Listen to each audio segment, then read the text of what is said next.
ఈరోజు నాని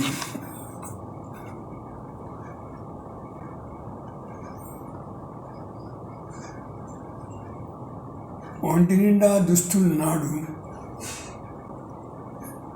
చిరిగినవి పొట్టి దుస్తులు నేటికాడు. స్థిరాస్తే భోగభాగ్యాలు, నిరాస్తే సమాజ నిర్మాణం కోసం. దేశభక్తి అవసరం అప్పుడు, స్వార్థంలో ఉండటం అవసరం ఇప్పుడు.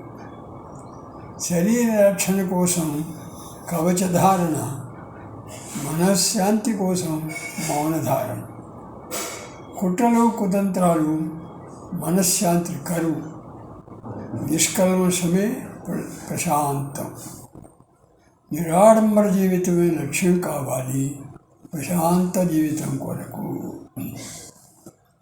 ఎన్నో రామకోటలు రాశారు, కానీ ఫలితం ఎంత దక్కింది? కాయ పండై రాలింది చెట్టు నుండి, మరలా జన్మనిచ్చుటకు. పిల్ల కాల్వలు పరిగెడుతున్నవి తమ నదీమ తల్లిని ముద్దాడాలని. నది పరిగెడుతున్నది తన పెరిమిటైన సాగర్ని పిలుపు విని. కన్నీరు వరదలై పాడుతున్నవి తన చెడిన శరీర భాగాలు చూచి. చెట్టుకు ఆధారం వేళ్ళు, మనిషికి ఆధారం ఆ చెట్లు ఇచ్చే ప్రాణవాయువు.